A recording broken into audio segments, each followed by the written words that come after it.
നമസ്കാരം. എല്ലാ മാന്യപ്രേക്ഷകർക്കും ബി പോസിറ്റീവിലെ പുതിയൊരു അധ്യായത്തിലേക്ക് സ്വാഗതം. എൻ്റെ സൂര്യപുത്രിക്ക് എന്ന് പറഞ്ഞ ചലച്ചിത്രം ഓർമ്മയുണ്ടോ? ഓർമ്മയുണ്ട്, ഫാസിൽ സാറിന്റെ. തീർച്ചയായിട്ടും. ഫാസിൽ സാറിൻ്റെ എൻ്റെ സൂര്യപുത്രിക്ക് എന്ന ചിത്രം 25 വർഷം പൂർത്തിയാക്കുന്ന ഒരു സമയമാണിപ്പോൾ. സംഗീതത്തിന് ഒരുപാട് പ്രാധാന്യം നൽകിയ ഒരു ചിത്രമായിരുന്നു. അതിലെ ആലാപനമാണെങ്കിലും ഇളയരാജ സാറിന്റെ മ്യൂസിക്. 3 പേരാണ് ആ ഗാനം പാടിയിരിക്കുന്നത്. KJ യേശുദാസ്, KS ചിത്ര, P സുശീല. 3 പേരും വളരെ വളരെ മനോഹരമായിട്ട് ആ ഗാനം ആലപിച്ചിട്ടുണ്ട്. അതുപോലെ തന്നെ അതിലെ മറ്റു ഗാനങ്ങളും വളരെയധികം ഫേമസ് ആണ്. ബിച്ചു തിരുമല, കൈതപ്രം സാറിന്റെ ഒക്കെ ഒരു കൂട്ടുകെട്ടാണ് അതിലെ റിലീസ്. അതിലെ ഫാസിൽ സാറിൻ്റെ ഒരു കയ്യൊപ്പ് പതിഞ്ഞ ഒരു സിനിമ തന്നെയാണ് അത്. ശ്രീവിദ്യ മാമിനെ നമുക്ക് വല്ലാതെ മിസ് ചെയ്യുന്ന ഒരു ചിത്രമായിരിക്കും അത്. നമുക്ക് അമ്മ മകൾ റിലേഷൻഷിപ്പ് ആയിരുന്നു ആ മൂവിയുടെ ഒരു പ്രത്യേകത എന്ന് പറയുന്നത്. അതെ, അത്തരത്തിൽ ഒരുപാട് പ്രാധാന്യമുള്ള ഒരു ചിത്രം തന്നെയാണ് എൻ്റെ സൂര്യപുത്രിക്ക് എന്ന് പറയുന്നത്. സുരേഷ് ഗോപിയാണ് അതിലെ നായകൻ. പിന്നെ രാജാ സാറിൻ്റെ സംഗീതം, ഇളയരാജ സാറിൻ്റെ ഒരു മാസ്മരിക ടച്ച് ഉള്ളൊരു ചലച്ചിത്രം കൂടിയാണത് അല്ലേ? പിന്നെ അമല നായിക. അന്നത്തെ ഒരു സൂപ്പർ ഹിറ്റ് മൂവിയായിരുന്നു ഈ സിനിമ എന്ന് പറയുന്നത്. ആ സിനിമയുടെ ഒരു ഇൻസ്പിറേഷൻ വഴി ഹോസ്റ്റലിൽ നിന്ന് കുറച്ച് പെൺകുട്ടികൾ ചാടിപ്പോയ ഒരു കഥയും നമ്മൾ അന്ന് കേട്ടിട്ടുണ്ട്. അതുപോലെ പെൺകുട്ടികൾക്ക് ഒരുപാട് ഹരമായി മാറിയ ഒരു നായികയായിരുന്നു അമല എന്ന് പറയുന്നത്. അമലയുടെ ഒരു പ്രത്യേക ഒരു രീതിയിലുള്ള ഒരു അഭിനയം, ഒരു കോളേജ് ഗേൾ, കംപ്ലീറ്റ്ലി ഒരു കോളേജ് ഗേളായിട്ട് അഭിനയിച്ച ഒരു ചലച്ചിത്രം കൂടിയാണ്. സംഗീത പ്രാധാന്യമുള്ള ചിത്രമാണ്. രാജാ സാറിൻ്റെ സംഗീതത്തിൽ ഒരുപാട് പ്രത്യേകതകൾ ഉള്ള ഒരു ചലച്ചിത്രം. ഫാസിൽ സാറിനെ ഓർത്തുകൊണ്ട് തന്നെ നമുക്ക് ഇന്ന് ആരംഭിക്കണം അല്ലെ? ശുഭസംഗീതം. അതെ. എന്നാൽ നമ്മുടെ രാജാ സാറിന്റെ ഒരു മാസ്മരിക സംഗീതത്തെ ഓർത്തുകൊണ്ട് തന്നെ നമ്മുടെ ആദ്യത്തെ സെഗ്മെന്റിലേക്ക് കടക്കുന്നു. ശുഭസംഗീതം.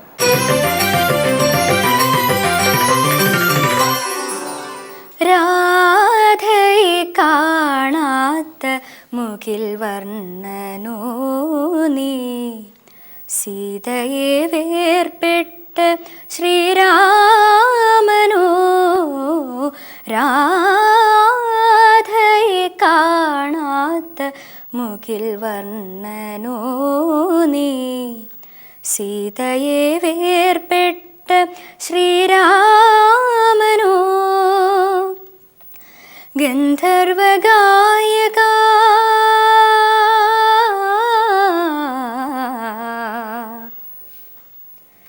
നിൻമണി വീണയിൽ എന്തേ അപസ്വരങ്ങൾ, രാധയെ കാണാത്ത മുകിൽ വർണ്ണനോ നീ, സീതയെ വേർപെട്ട ശ്രീരാമനോ, ധനുമാസ ചന്ദ്രിക പാൽ ചുരന്നു എൻ്റെ മനസ്സിൻ്റെ നന്ദനങ്ങൾ പൂവണിഞ്ഞു, ധനുമാസ ചന്ദ്രിക പാൽ ചുരന്നു എൻ്റെ മനസ്സിൻ്റെ നന്ദനങ്ങൾ പൂവണിഞ്ഞു, മനമേകി മധുതൂകി മനമിണങ്ങി, മനമേകി മധുതൂകി മനമിണങ്ങി, നറുമലരായ മലരെല്ലാം ഇരുത്തെടുത്തു, രാധയെ കാണാത്ത മുകിൽ വർണ്ണനോ നീ, സീതയെ വേർപെട്ട ശ്രീരാമനോ, കുളിർക്കോരും ചിന്തകളിൽ ഞാൻ മുഴുകി, ഒരു പുളകത്തിൻ തേൻ പുഴയിൽ വീണൊഴുകി, കുളിർക്കോരും ചിന്തകളിൽ ഞാൻ മുഴുകി, ഒരു പുളകത്തിൻ തേൻ പുഴയിൽ വീണൊഴുകി, മധുര കിനാക്കൾക്കു നിറമിണങ്ങി, മധുര കിനാക്കൾക്കു നിറമിണങ്ങി, മദനന്റെ മലരമ്പായി ഞാനൊരുങ്ങി, രാധയെ കാണാത്ത മുകിൽ വർണ്ണനോ നീ സീതയെ വേർപെട്ട ശ്രീരാമനോ. നമ്മൾ നല്ലൊരു ലളിതഗാനം ആസ്വദിച്ചു അല്ലേ? ഇനി നമുക്ക് അടുത്ത സെഗ്മെന്റിലേക്ക് കടക്കേണ്ടതുണ്ട്, ചരിത്രത്തിൽ ഇന്ന് എന്നുള്ളത്. അതിനു മുമ്പായിട്ട് ഇന്ന് ഒരു പ്രത്യേകത ഞാൻ പറയാം. ഇന്ന് 1778 വോൾട്ടയർ എന്ന ഫ്രഞ്ച് തത്വചിന്തകൻ അന്തരിച്ച ദിവസം. അദ്ദേഹത്തെ പറ്റി പറയുകയാണെങ്കിൽ ഒരു ഔട്ട്സ്പോക്കൺ അഡ്വക്കേറ്റ്. അദ്ദേഹത്തിൻ്റെ അച്ഛന് അദ്ദേഹം അഡ്വക്കേറ്റ് ആവണമെന്നും എന്നാൽ അദ്ദേഹത്തിന് ഒരു എഴുത്തുകാരനാകണമെന്നും ആയിരുന്നു ആഗ്രഹം. 20,000-ൽ പരം കൃതികൾ രചിക്കുകയും 2,000-ലധികം പുസ്തകങ്ങൾ പ്രകാശനം ചെയ്യുകയും ചെയ്ത ഒരു വ്യക്തിത്വം തന്നെയാണ് ശ്രീ വോൾട്ടയർ. അദ്ദേഹത്തിൻ്റെ ഓർമ്മ ദിവസം കൂടിയാണ് ഇന്ന് അല്ലേ? അതുപോലെ തന്നെ മറ്റൊരു പ്രത്യേകത എന്ന് പറയുന്നത് 1987 ഗോവ, നമ്മുടെ ഇന്ത്യയിൽ തന്നെ ഒരു വലിയൊരു ടൂറിസ്റ്റ് സ്പോട്ട് എന്നറിയപ്പെടുന്ന ഗോവ 25ാമത് സംസ്ഥാനമായി മാറിയ ഒരു ദിവസമാണ്. ശരിക്കും പറഞ്ഞാൽ ഒരു വലിയൊരു ചരിത്രത്തിലേക്ക് തന്നെ അത് വിരച്ചുകൊണ്ടുകയായിരുന്നു. ഇന്ത്യയിൽ തന്നെ ഇപ്പോഴും നമ്മുടെ ഇന്ത്യക്ക് തന്നെ ഒരു വലിയൊരു വിദേശീയരും എല്ലാവരും ഏറ്റവും കൂടുതൽ നേടിക്കൊടുക്കുന്ന ഒരു സംസ്ഥാനമാണ് ഗോവ. ആ ഒരു ജനവിഭാഗത്തിലും ആ ഒരു സംസ്ഥാനത്തിന്റെ ഒരു വിസ്തൃതിയിലും തന്നെ ഒരു വലിയൊരു ഭൂപ്രകൃതി അല്ലെങ്കിൽ വളരെ അധികം നല്ല സീനറി. ഞാൻ പോയിട്ടുണ്ട് അവിടെ, ഗോവയിൽ ഒരു വിസിറ്റ് ചെയ്യാനുള്ള ഒരു ഭാഗ്യം എനിക്കും ഉണ്ടായിട്ടുണ്ട്. എന്ത് തന്നെയായാലും നമുക്ക് ചരിത്ര സത്യങ്ങളിലേക്ക് വിരൽ ചൂണ്ടുന്ന അടുത്ത സെഗ്മെന്റിലേക്ക് കടക്കാം. ചരിത്രത്തിൽ നിന്ന്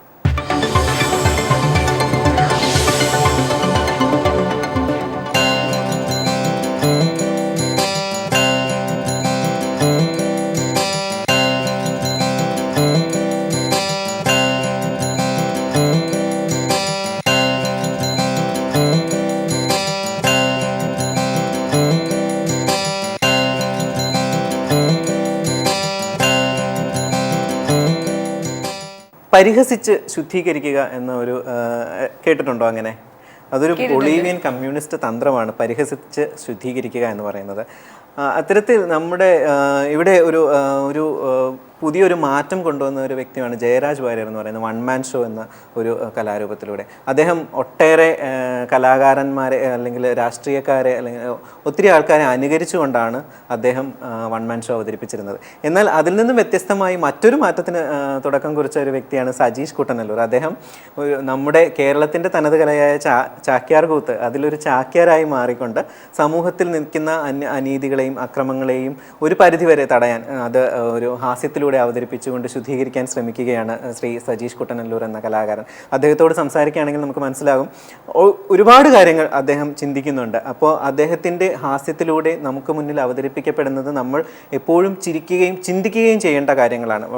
ഒട്ടേറെ കലാകാരൻ എന്ന് പറയുമ്പോൾ തന്നെ സമൂഹത്തിൽ നടക്കുന്ന അനീതികളെ എതിർത്ത് കല എന്നൊരു രൂപത്തിലൂടെ അത് ജനങ്ങളിലേക്ക് എത്തിക്കുകയാണ് ചെയ്യുന്നത്. അതെ, തീർച്ചയായിട്ടും നമുക്ക് അടുത്ത സെഗ്മെന്റിലേക്ക് കടക്കേണ്ടതുണ്ട്.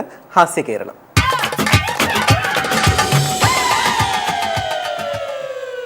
പ്രിയപ്പെട്ടവരെ, ഈ വാഹനത്തിൻ്റെ തൊട്ടുപുറകിലുള്ള വാഹനത്തിൻ്റെ മുന്നിലുള്ള ഈ വാഹനത്തിലൂടെ നിങ്ങളെല്ലാം കാണാനായിക്കൊണ്ട് ഈ മണ്ഡലത്തിൻ്റെ സ്വന്തം സ്ഥാനാർത്ഥിയായി സാക്ഷാൽ ശ്രീമാൻ ശ്രീ ചാക്യാരെഴുന്നള്ളുന്നേൻ. ഹാസ്യ കേരളത്തിലേക്ക് ഏവർക്കും വീണ്ടും വിനീത നമസ്കാരം. അപ്പോൾ ചാക്യാർ ഇക്കുറി വന്നിരിക്കുന്നത് ഒരു സ്ഥാനാർത്ഥിയായാണ്. സ്ഥാന ആർത്തി, അതായത് സ്ഥാന ആർത്തി എന്ന് പറഞ്ഞാൽ സ്ഥാനാർത്ഥി, അത്ര തന്നെ, വേറൊരു സംശയം. അപ്പോൾ കാര്യം അങ്ങോട്ട് ബോധ്യമായി കാണുമല്ലോ. അപ്പോൾ ചാക്യാർ എന്താ വെച്ച് കഴിഞ്ഞാൽ കഴിഞ്ഞ തവണ ചാക്യാർ മറ്റൊരു മുന്നണിയുടെ കൂടെയായിരുന്നു ഇങ്ങനെ ഒരു MLA ആയിട്ട് ഉണ്ടായിരുന്നത്. അപ്പോൾ ഇപ്രാവശ്യം അവർ പറഞ്ഞു ചാക്യാർക്ക് സീറ്റ് തരില്ലെന്ന്. അപ്പോൾ ചാക്യാർ ഉടൻ തന്നെ അവരെ ഡൈവോഴ്സ് ചെയ്തുകൊണ്ട് നേരെ ഇപ്പുറത്തെ മുന്നണിയിലേക്ക് കയറി വന്നു. അപ്പോൾ ചാക്യാരുടെ ചിഹ്നത്തിൽ മാത്രം ഒരു മാറ്റമില്ല. കട്ടപ്പാര അത് മറക്കരുത്. അപ്പോൾ കട്ടപ്പാര ചിഹ്നത്തിൽ ചാക്യാരെ നിങ്ങളൊക്കെ വിജയിപ്പിക്കണം എന്ന് പ്രത്യേകം അഭ്യർത്ഥിക്കുക കൂടി ഹാസ്യ കേരളത്തിലൂടെ ചാക്യാർ ചെയ്തുകൊണ്ടിരിക്കുന്നത്. ധീരാ വീരാ ചാക്യാരേ, ധീരതയോടെ ഭരിച്ചോളൂ. ധീരാ വീരാ ചാക്യാരേ, ധീരതയോടെ പിരിച്ചോളൂ. ഒന്നല്ല 10,000 ലക്ഷം പിന്നാലെ. ലക്ഷം പിന്നാലെ എന്ന് പറഞ്ഞിട്ട് ഒരു മനുഷ്യനെ കാണാനില്ലല്ലോ. എടോ ആളുകൾക്കൊക്കെ പൈസയൊക്കെ കൊടുത്ത് എല്ലാ നാടകക്കാരെയും മറ്റേ ആളുകളെയൊക്കെ സംഘടിപ്പിച്ചപ്പോൾ ആരെയും കാണാനില്ല. എന്താ അവസ്ഥ? അപ്പോൾ ഇതാണ് അവസ്ഥ. അപ്പോൾ അതെന്തായാലും കൊള്ളാം. അപ്പോൾ എന്തായാലും ചാക്യാർ പ്രഭാതകാലയെ കുളിച്ച് ഒരു കുറിയൊക്കെ തൊട്ട് ചാക്യാർ അമ്പലത്തിൽ ചെന്ന് നന്നായിട്ട് അങ്ങോട്ട് സർവേശ്വരനോട് പ്രാർത്ഥിച്ചു, എന്നെ ജയിപ്പിക്കണേ, മറ്റവനെ തോൽപ്പിക്കണേ എന്നുകൊണ്ട് മാത്രമല്ല നമ്മുടെ പൂജാരിക്ക് ഒരു 500 രൂപ ഒരു 500 രൂപ ദക്ഷിണയും കൊടുത്തു. എന്നിട്ട് പറഞ്ഞു മറ്റവൻ്റെ പേരിലൊരു ശത്രു സംഹാര പൂജ അങ്ങോട്ട് ചെയ്യുക, അതായത് അവനെ അങ്ങോട്ട് തകർത്ത് കളയാന്ന്. അപ്പോൾ നമ്മളോട് തിരുവേലി പറയാണ്, അപ്പോൾ ചാക്യാർ അങ്ങനെയാണ് ഒരു കൊട്ടേഷൻ വെച്ചാൽ പോരെയെന്ന്. അപ്പോൾ ഇതാണ് അവസ്ഥ. അപ്പോൾ അങ്ങനെയുള്ള ചില കാര്യങ്ങളൊക്കെ ഉണ്ട്. പിന്നെ മാത്രമല്ല ഇപ്പം എൻ്റെ ചില ആളുകൾ ഈ വാട്സാപ്പിലും ഫേസ്ബുക്കിലൊക്കെ നമ്മളെ പരിഹസിക്കാനായിക്കൊണ്ട് ചില ആളുകൾ ചില തമാശകളൊക്കെ ഇങ്ങനെ പടച്ചു വിടുന്നുണ്ട്. അപ്പോൾ അതിൻ്റെ ഏറ്റവും വലിയ കാര്യം എന്ന് പറയണത്, ഞാൻ തിരുവനന്തപുരം ടൗണിലുള്ള പ്രസിദ്ധമായ തുണിക്കട ഉണ്ടല്ലോ, പേരൊന്നും പറയുന്നില്ല, അവിടെ പോയിട്ട് അവിടുത്തെ ആ പ്രതിമ, വസ്ത്രം ഒക്കെ അണിഞ്ഞേക്കുന്ന പ്രതിമ ഉണ്ടല്ലോ, മോഡൽ, ആ പ്രതിമയെ കെട്ടിപ്പിടിച്ച് ചാക്യാർ വോട്ട് ചോദിച്ചു എന്ന് പറഞ്ഞിട്ട് ആ ചാക്യാർ പരിഹസിക്കുകയാണ്. അപ്പോൾ സത്യം പറഞ്ഞാൽ പ്രതിമയെ കെട്ടിപ്പിടിച്ചു അത് ശരിയാണ്. ഇനി പ്രതിമയ്ക്ക് എങ്ങാനും ജീവൻ വയ്ക്കുകയാണെങ്കിൽ അതൊരിക്കലും മറ്റവന് വോട്ട് ചെയ്യരുത്, ചാക്യാർക്ക് മാത്രമേ വോട്ട് ചെയ്യാൻ പാടുള്ളൂ. ഹൈ, എന്താലേ ചൂട്, ഭയങ്കര ചൂട്. അതായത് ചാക്യാർ ഈ പ്രചരണം തുടങ്ങിയതിന് ശേഷം എന്ന് പറഞ്ഞാൽ രാവിലെ തൊട്ട് വൈകുന്നേരം വരെ ഈ ചൂട് മുഴുവൻ കൊണ്ട് ഇങ്ങനെ കരിഞ്ഞുണങ്ങി ഇങ്ങനെ പോയിക്കൊണ്ടിരിക്കുകയാണ്. അപ്പോൾ എന്തായാലും 5 വർഷം AC-യിലിരിക്കാൻ വേണ്ടിയിട്ടാണ് ഇപ്പോൾ കഴിഞ്ഞ ഒരു മാസമായിട്ട് ചാക്യാർ വെയിൽ കൊള്ളണേ. അപ്പോൾ ആ ഒരു ബോധ്യം കൂടി ചാക്യാർക്കുണ്ട്. ഹായ്, ആരായി വരുന്നത്? അവര് എടോ, തൻ്റെ ആ വാർദ്ധക്യ പെൻഷൻ്റെ കാര്യം ചാക്യാർ ഏറ്റു. ഞാൻ MLA ആയി കഴിഞ്ഞാൽ അതിലൊരു മാറ്റമില്ല. എന്താ, തനിക്ക് പ്രായമായിട്ടില്ലെന്നോ? അതൊന്നും കുഴപ്പമില്ലടോ, തനിക്ക് എന്തായാലും പ്രായമാവുമല്ലോ. അപ്പം നമുക്കത് നേരത്തെ തന്നെ അതിൻ്റെ പേപ്പറുകളൊക്കെ ശരിയാക്കി വയ്ക്കാം. പ്രായമായി കഴിഞ്ഞാൽ അതെനിക്ക് പെട്ടെന്ന് തന്നെ കിട്ടും, അതിൻ്റെ ഒരു പേടിയും താൻ പേടിക്കണ്ട. പിന്നെ ഈ മറ്റൊരു കാര്യമുണ്ട്. ഇപ്പോൾ ഈ പണ്ട് ഡോക്ടർ സുകുമാർ അഴീക്കോട് ഒരു പരിഹാസം ചാക്യാർക്ക് നേരെ പ്രയോഗിച്ചിട്ടുണ്ട്. അഴീക്കോട് മാഷ് പറഞ്ഞ്, ഇപ്പോൾ ഭാരതത്തിലിപ്പോൾ ഈ തെരഞ്ഞെടുപ്പില്ല, വെറും എടുപ്പ് മാത്രമേ ഉള്ളൂ എന്ന്, വെറുതെ ഇങ്ങനെ എടുക്കുക എന്നുള്ളൊരു പ്രക്രിയ, അങ്ങനത്തെ ഒരു രീതിയാണ്. പിന്നെ ഈ ജനപ്രതിനിധി എന്ന് പറഞ്ഞാൽ ജനത്തിൻ്റെ നിധി അപഹരിച്ച് പ്രതികളായ ആളുകളാണോ എന്ന് പറയുകയാണ്. ഇപ്പോൾ ബാറിൽ നിന്നും കോഴി വാങ്ങിയത് ഇത്രയും വലിയ കുറ്റമാണോ? ബാറിൽ നിന്നും കോഴി വാങ്ങുക എന്ന് പറഞ്ഞാൽ എന്തായാലും ഈ സമസ്ത കുംഭകോണങ്ങളുടെയും ഉത്തരവാദിത്വമൊന്നും ചാക്യാർക്ക് ഇല്ല കേട്ടോ, പറഞ്ഞില്ലെന്ന് വേണ്ട. അപ്പോൾ ചാക്യാരുടെ അടയാളം മറക്കേണ്ട, കട്ടപ്പാര തൊട്ടപ്പുറത്തെ മണ്ഡലത്തിൽ ചാക്യാരുടെ 21 വയസ്സുള്ള മകനുണ്ട്. അപ്പോൾ അദ്ദേഹത്തിൻ്റെ ചിഹ്നം കുപ്പിപ്പാൽ. അപ്പോൾ കട്ടപ്പാറ അടയാളത്തിൽ ചാക്യാരെയും തലനിറച്ച ചാക്യാരെയും ഇതൊക്കെ ഡൈയാണ്. അതിനുശേഷം നിങ്ങൾ അപ്പുറത്തെ മണ്ഡലത്തിലുള്ള ആളുകൾ നിങ്ങളുടെ ബന്ധുക്കളോടൊക്കെ പറയുക, അവിടെ കുപ്പിപ്പാൽ അടയാളത്തിൽ ചാക്യാരുടെ 21-കാരനായ മകനെയും മത്സരിപ്പിക്കുക എന്ന് പറയുകയാണ്. ഇപ്പോൾ മത്സരിച്ചുകൊണ്ടിരിക്കുന്ന ഈ മുന്നണി ഇനിയിപ്പോൾ 5 വർഷം കഴിഞ്ഞിട്ട് എന്തെങ്കിലും പ്രശ്നം ഉണ്ടാക്കുകയാണെങ്കിൽ ചാക്യാർ വീണ്ടും മുന്നണി മാറും. അപ്പോൾ അവരും അടുത്ത ആളുകൾ ചാക്യാരെ സ്വീകരിച്ചില്ലെങ്കിൽ ചാക്യാർ വിമതനായിട്ടാണ് മത്സരിക്കും. അപ്പോൾ ചൂലുണ്ട്, കൈക്കൂട്ടുണ്ട്, പിക്കാസുണ്ട്, ഒരുപാട് കാര്യങ്ങളൊക്കെ ഉണ്ടല്ലോ. അപ്പോൾ എന്തായാലും ചാക്യാർക്ക് അടുത്ത കേന്ദ്രത്തിലേക്ക് പോകാൻ സമയമായി. ധീരാ വീരാ ചാക്യാരേ, ധീരതയോടെ ചിരിച്ചോളൂ. നമ്മൾ ഏതൊരു കാര്യം ചെയ്യുമ്പോഴും നമുക്കതിലേക്ക് ചിലപ്പോൾ അതൊരു തെറ്റായി മാറിയേക്കാം അല്ലേ. പലപ്പോഴും സംഭവിക്കാറുണ്ടല്ലേ, നമുക്ക് എല്ലാം ശരിയാകണം എന്നില്ല. പക്ഷെ അതിന് ഒരു വ്യക്തിയുടെ ഉപദേശം അല്ലെങ്കിൽ അദ്ദേഹത്തിൻ്റെ ഒരു കാഴ്ചപ്പാടുകൾ നമ്മോട് വിവരിക്കുന്ന സമയത്ത് നമ്മൾ അതിനെക്കുറിച്ച് ചിന്തിക്കും, അത് അങ്ങനെ ആയിരുന്നോ വേണ്ടിയിരുന്നത് എന്ന്. അപ്പോൾ അത്തരത്തിൽ ഒരു ഉപദേശം അത് ഒരുപക്ഷെ കഥയിലൂടെ ആവാം, അല്ലെങ്കിൽ ഉപദേശങ്ങളിലൂടെയൊക്കെ ആവാം. അത്തരത്തിൽ നല്ല രീതിയിൽ പോസിറ്റീവ് എനർജി നൽകുന്ന ഒരു സെഗ്മെൻറ്റാണ് നമ്മുടെ വഴിത്തിരിവ് എന്ന സെഗ്മെൻറ്റ്. അപ്പോൾ അതിൽ ഒരുപാട് കത്തുകൾ നമുക്ക് വന്നുകൊണ്ടിരിക്കുകയാണ്. അതിലെ ഓരോ കഥകളും പ്രചോദനാത്മകമാണ് എന്ന് പറയുന്നത്. അതിൽ എനിക്കറിയാൻ കഴിഞ്ഞത്, ഒരു വയസ്സായ ഒരു വ്യക്തി, അദ്ദേഹം എല്ലാ ദിവസവും രാവിലെ എഴുന്നേൽക്കുന്നത് ഈ സെഗ്മെൻറ്റ് എഴുന്നേൽക്കുന്ന സമയമാണ് നമ്മുടെ പ്രോഗ്രാമിൻ്റെ ടൈം.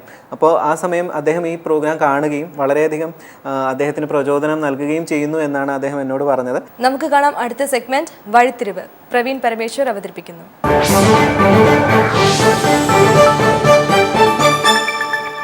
ഒരു കൃഷിക്കാരൻ്റെ കഥയാണ്. ഒരു പക്ഷേ കർഷകരിൽ നിന്നും ഒരുപാട് പഠിക്കുവാനുണ്ട് നമുക്ക് ഓരോരുത്തർക്കും. അതുപോലെ ഈ കൃഷിക്കാരൻ്റെ ജീവിതത്തിൽ നിന്നും നമുക്ക് ചിലത് പഠിക്കാനുണ്ട്.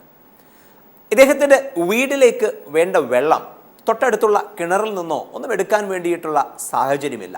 കഴിഞ്ഞ ഒരു 2 മാസത്തോളമായിട്ട് വല്ലാത്ത ഒരു വരൾച്ചയിലാണ്. കിണറിലൊന്നും കോരിയെടുക്കാൻ കഴിയുന്ന രീതിയിൽ വെള്ളമില്ല. അതുകൊണ്ട് തന്നെ തൊട്ടടുത്ത പുഴയിൽ നിന്നും വേണം വെള്ളം കോരി കൊണ്ടുവരുവാൻ വേണ്ടിയിട്ട്. അപ്പോൾ ഇദ്ദേഹം അതിനുവേണ്ടി ഉപയോഗിച്ചിരുന്നത് ഒരു കമ്പിൻ്റെ രണ്ടറ്റത്തായി തൂക്കിയിട്ടിരിക്കുന്ന 2 കുടങ്ങൾ. ഈ 2 കുടങ്ങളിൽ വെള്ളമെടുക്കുകയും ഈ കമ്പ് തോളിലേക്ക് വയ്ക്കുകയും ആ കുടങ്ങളിലുള്ള വെള്ളം വീട്ടിലേക്ക് കൊണ്ടുവരികയും ചെയ്യും. നടന്ന് ഒരു കുളത്തിൻ്റെ കരയിൽ നിന്നും നടന്ന് വീട്ടിലേക്ക് കൊണ്ടുവരികയും ചെയ്യും. ഇങ്ങനെയാണ് അദ്ദേഹം വീട്ടിലേക്ക് വേണ്ട വെള്ളം കൊണ്ടുവന്നുകൊണ്ടിരുന്നത്. ആ സമയത്ത് ഇതിൽ ഒരു കുടം കുറച്ച് പൊട്ടിയിട്ടുണ്ടായിരുന്നു. ആ കുടത്തിൽ നിന്നും വെള്ളം ഇങ്ങനെ താഴേക്ക് കളഞ്ഞുകൊണ്ടേയിരിക്കും. അതുകൊണ്ട് തന്നെ കുളത്തിനടുത്ത് നിന്നും വീട്ടിലേക്ക് നടന്നെത്തിക്കഴിയുമ്പോൾ ഈ പൊട്ടിയ കുടത്തിൽ അരക്കുടം വെള്ളം മാത്രമേ ബാക്കി ഉണ്ടാവുകയുള്ളൂ. മറ്റേ കുടത്തിൽ മുഴുവൻ നിറഞ്ഞു നിൽക്കുന്ന രീതിയിൽ തന്നെ വെള്ളം ഉണ്ടാവുകയും ചെയ്യും. ഇത് വീട്ടിലേക്ക് എത്തിക്കഴിയുമ്പോഴത്തേക്കും ഈ കൃഷിക്കാരൻ്റെ ഭാര്യ ചോദിക്കും പലപ്പോഴും, ഈ കുടം എടുത്ത് കളഞ്ഞുകൂടെ? അവിടുന്ന് താങ്കൾ ഇത്ര ബുദ്ധിമുട്ടി കോരിയെടുക്കുന്ന വെള്ളം ഇവിടെ എത്തുമ്പോഴത്തേക്കും പകുതിയായി മാറുന്നു. ഇതിൽ പകുതി മാത്രം വെള്ളമേ ഉള്ളൂ. ഈ കുടം പോലെ ഇപ്പുറത്തിരിക്കുന്ന നിറഞ്ഞിരിക്കുന്ന കുടം പോലെ മറ്റൊരു കുടം കൂടെ അപ്പുറത്തേക്ക് വാങ്ങിച്ചു വെക്കുകയാണെങ്കിൽ ഈ ബുദ്ധിമുട്ട് അത്രയും വർത്തായി മാറുമല്ലോ. അല്ലെങ്കിൽ ഇത്രയും വെള്ളമെടുത്ത് ഈ ഭാരം ചുമന്ന് ഇവിടെ എത്തുമ്പോൾ ഈ അരക്കുടം വെള്ളം കളഞ്ഞു പോവുകയല്ലേ ചെയ്യുന്നത്? പക്ഷെ കൃഷിക്കാരനൊന്ന് നോക്കി ചിരിച്ചത് മാത്രമേ ഉള്ളൂ. പ്രത്യേകിച്ച് മറുപടിയൊന്നും കൊടുത്തില്ല. നമുക്ക് നോക്കാം എന്ന് പറഞ്ഞു. ഇതിനിടയിൽ നടന്നു പോകുന്ന സമയത്തും ചില ആൾക്കാരൊക്കെ ഇദ്ദേഹത്തിനോട് ചോദിച്ചു, ഈ കുടം ഇങ്ങനെ പൊട്ടിയിരിക്കുകയാണ്, ഒരു കുടം വെള്ളം ചോർന്നു പൊക്കൊണ്ടേയിരിക്കുന്നു, ഇതങ്ങ് മാറ്റി വെച്ചൂടെ, അല്ലെങ്കിൽ ഒരു പുതിയ കുടം എടുത്തൂടെ? ഇത്രയും ബുദ്ധിമുട്ടുമ്പോഴത്തേക്കും ഈ അരക്കുടം വെള്ളം വഴിയിൽ കളയേണ്ട കാര്യമുണ്ടോ? കൃഷിക്കാരനൊന്നും തന്നെ മിണ്ടിയില്ല, ചിരിച്ച് കടന്നുപോയതേ ഉള്ളൂ. ഒരു ദിവസം ഈ നിറഞ്ഞിരിക്കുന്ന കുടം തന്നെ പൊട്ടിയ കുടത്തിനോട് ചോദിച്ചു, നീ പൊട്ടിയിരിക്കുകയാണ്, പരാജയപ്പെട്ടിരിക്കുകയാണ്, നിനക്ക് ഒരുപാട് കുറവുകളുണ്ട്. ഒന്ന് നോക്കൂ, അദ്ദേഹം അവിടുന്ന് കോരിയെടുക്കുന്ന വെള്ളം പോലും മുഴുവനായി വീട്ടിലേക്ക് എത്തിക്കുവാൻ വേണ്ടിയിട്ട് നിനക്ക് കഴിയുന്നില്ല. എന്നെ നോക്കൂ, എനിക്ക് എല്ലാ കാര്യങ്ങളും എനിക്കുണ്ട്, ഒരു കുറവുമില്ല. അവിടെ നിന്ന് എടുക്കുന്ന വെള്ളം പരിപൂർണമായിട്ടും ഇവിടം വരെ എത്തിക്കുവാൻ വേണ്ടി എനിക്ക് കഴിയുന്നുമുണ്ട്. ഇത് കേട്ടിട്ട് ആ പൊട്ടിയ കുടത്തിന് ഒരുപാട് വിഷമമുണ്ടായി. കാരണം വീട്ടിൽ ഭാര്യ പറയുന്നു, കൃഷിക്കാരൻ്റെ ഭാര്യ പറയുന്നു, ഈ കുടം കൊള്ളുകയില്ല, ഒരുപാട് കുറവുകളുണ്ടെന്ന്. കാണുന്ന നാട്ടുകാർ പറയുന്നു, ഇത് കൊള്ളുകയില്ല, ഒരുപാട് കുറവുകളുണ്ടെന്ന്. തന്നോടൊപ്പം തന്നെപ്പോലെ തന്നെ അതേ പണിയിലേർപ്പെടുന്ന മറ്റേ കുടവും പറയുന്നു, താൻ കൊള്ളുകയില്ല, തനിക്ക് ഒരുപാട് കുറവുകളുണ്ടെന്ന്. ഈ കുടം കർഷകനോട് ചോദിച്ചു, ഞാൻ കൊള്ളാത്ത ഒരാളാണ്, ഒരുപാട് കുറവുകളുള്ള ഒരാളാണ്, താങ്കളുടെ ഈ ബുദ്ധിമുട്ടിനിടയിലും അരക്കുടം വെള്ളം വെറുതെ കളയുന്ന ഒരാളാണ്. എനിക്കറിയില്ല എങ്ങനെ എന്നെ ശരിയാക്കണമെന്ന്, പക്ഷേ ഞാൻ ശരിയാവുകയില്ലെങ്കിൽ എന്നെ കളഞ്ഞുകൂടെ? എന്തിനാണ് എല്ലാവരെ കൊണ്ടും കുറ്റം പറയിച്ചുകൊണ്ട് എന്നെ ഇങ്ങനെ ചുമന്നുകൊണ്ട് നടക്കുന്നത്? കുടത്തിനും വിഷമമായി എന്ന് കണ്ടപ്പോൾ കർഷകൻ പറഞ്ഞു, നാളെ ഞാൻ പുഴയിൽ നിന്നും വെള്ളമെടുത്ത് വീട്ടിലേക്ക് വരുന്ന വഴിയിൽ ആ വഴിയുടെ 2 വക്കിലും നിൽക്കുന്ന ചെടികളെ നീ ശ്രദ്ധിക്കുക. അപ്പോൾ കുടം ചോദിച്ചു, ചെടികളെ ഞാൻ ശ്രദ്ധിച്ചിട്ട് എന്ത് ചെയ്യാൻ? എൻ്റെ പൊട്ടലിനെ കുറിച്ച് പറയുമ്പോൾ ചെടികളെക്കുറിച്ച് പറഞ്ഞ് താങ്കൾ എന്തിനാണ് ഇങ്ങനെ സംസാരിക്കുന്നത്? അപ്പോൾ കർഷകൻ പറഞ്ഞു, അതിനുശേഷം നമുക്ക് സംസാരിക്കാം. നാളെ ഞാൻ വെള്ളമെടുത്തു തിരിച്ചു വരുന്ന സമയത്ത് നമ്മൾ നടന്നു വരുന്ന വഴിയുടെ 2 വശത്തുമുള്ള ചെടികളെ മാത്രം നീ ഒന്ന് ശ്രദ്ധിക്കുക എന്ന് പറഞ്ഞു. രാവിലെ കർഷകൻ പുഴയിലേക്കെത്തി, അവിടെ നിന്നും വെള്ളം നിറച്ചു. എല്ലാ ദിവസവും വെക്കുന്നത് പോലെ തന്നെ ആ കമ്പ് ചുമലിലേക്ക് വെച്ചു കഴിഞ്ഞപ്പോൾ എല്ലാ ദിവസവും ഉള്ളതുപോലെ തന്നെ പൊട്ടിയ കുടം വലത്തെ സൈഡിൽ ഇങ്ങനെ തൂങ്ങിക്കിടന്നു. പൊട്ടാത്ത, യാതൊരു പൊട്ടലുമില്ലാത്ത, ഒരു കുറവുമില്ലാത്ത കുടം ഇടത്തെ സൈഡിൽ ഇങ്ങനെ തൂങ്ങിക്കിടന്നു. ഇങ്ങനെയാണ് കഴിഞ്ഞ 2 മാസമായിട്ട് കാര്യങ്ങൾ നടന്നുകൊണ്ടേയിരിക്കുന്നത്.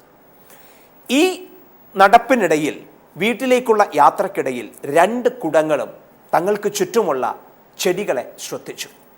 ഇതിൽ വലതുവശത്ത് മാത്രം ചെടികളെല്ലാം നല്ല രീതിയിൽ പച്ചപ്പോടുകൂടെ നിൽക്കുന്നു, നല്ല ഊർജത്തോടുകൂടെ, ഓജസ്സോടുകൂടെ, തേജസ്സോടുകൂടെ നിൽക്കുന്നു, അവ പൂത്തു നിൽക്കുന്നു. എന്നാൽ ഇടത്ത സൈഡിലേക്ക് നോക്കിയപ്പോൾ വരൾച്ചയുടെ ഭാഗമായിട്ടുള്ള ഒരു രീതിയാണ്, ഒരു കാഴ്ചയാണ് അവിടെ കണ്ടത്. ചെടികളെല്ലാം ഉണങ്ങിയിരിക്കുന്നു, കരിഞ്ഞിരിക്കുന്നു, യാതൊരു തരത്തിലുള്ള പച്ചപ്പും അവിടെ കാണുവാൻ കഴിയുന്നില്ല. ഇവിടെ കർഷകൻ പൊട്ടിയ കുടത്തിനോട് പറഞ്ഞു, എൻ്റെ ഭാര്യയും നാട്ടുകാരും നിന്നോടൊപ്പം ഈ തൂങ്ങിക്കിടക്കുന്ന കുടവും പറഞ്ഞത് നിന്റെ കുറവിനെ കുറിച്ചാണ്. ആ കുറവ് നിന്നിലെ പൊട്ടലാണ്. പക്ഷേ ആ പൊട്ടലാണ് ഇന്ന് ഈ വലതുവശത്ത് കാണുന്ന മുഴുവൻ പച്ചപ്പിനും, മുഴുവൻ തേജസ്സിനും, മുഴുവൻ എനർജിക്കും, പൂത്തു നിൽക്കുന്ന പൂക്കളുടെ ഭംഗിക്കും കാരണം. ഏതൊരു വ്യക്തിക്കും കുറവുകളുണ്ടാവാം. എന്നെയും നിന്നെയും പോലെയുള്ള ഏതൊരു വ്യക്തിക്കും കുറവുകൾ ഉണ്ടാവാം. പക്ഷേ ആ കുറവിൻ്റെ പേരിൽ നീ എന്ന കുടത്തിനെ കളയുകയല്ല ചെയ്യേണ്ടത്, മറിച്ച് ഏറ്റവും കൃത്യമായ രീതിയിൽ അതിനെ എങ്ങനെ ഉപയോഗിക്കാമെന്നായിരിക്കണം നമ്മൾ ഓരോരുത്തരും ചെയ്യേണ്ടത്. ഇത് ഞാനും നിങ്ങളും മനസ്സിലാക്കേണ്ട ഒരു പാഠമാണ്. നമുക്കെല്ലാം കുറവുകളുണ്ട്. നമ്മൾ ആരും കുടങ്ങളല്ല, നിറഞ്ഞിരിക്കുന്ന യാതൊരു കുഴപ്പവുമില്ലാത്ത കുടങ്ങളല്ല, മറിച്ച് പൊട്ടലുകൾ, ക്രാക്കുകളുള്ള കുടങ്ങൾ തന്നെയാണ് നമ്മൾ ഓരോരുത്തരും. എന്നാൽ നമ്മുടെ ഈ കുറവുകളെ എങ്ങനെ ഏറ്റവും നല്ല രീതിയിൽ നമുക്ക് ഉപയോഗിച്ചെടുക്കാം, നല്ലതിനു വേണ്ടി എങ്ങനെ ഉപയോഗിച്ചെടുക്കാം, ശരിക്കു വേണ്ടി എങ്ങനെ ഉപയോഗിച്ചെടുക്കാം, കുറവിനെ കുറിച്ചറിഞ്ഞ് വിഷമിച്ചിരിക്കാതെ ആ കുറവിനെ എവിടെ പ്രയോഗിക്കാം, ഒരു മികവായി മാറ്റിയെടുക്കാം എന്നതിനെക്കുറിച്ചായിരിക്കണം നമ്മൾ ഓരോരുത്തരും ചിന്തിക്കേണ്ടത്. കാരണം കുറവുകൾ നമ്മൾക്ക് ഓരോരുത്തർക്കുമുണ്ട്. അത് എങ്ങനെ ഓവർകം ചെയ്യുന്നു, ഉപയോഗിക്കുന്നു എന്നതിലായിരിക്കും നമ്മളുടെ വിജയം. ഏതൊരു മഹാനായ വ്യക്തിയെ കാണുമ്പോഴും നമ്മളെപ്പോഴും ചിന്തിക്കാറുണ്ട്, അദ്ദേഹം ഇനി തുടർന്നും സിനിമ ചെയ്തെങ്കിൽ, അല്ലെങ്കിൽ അദ്ദേഹത്തിനൊരു പിൻഗാമി ഉണ്ടായെങ്കിൽ എന്ന്.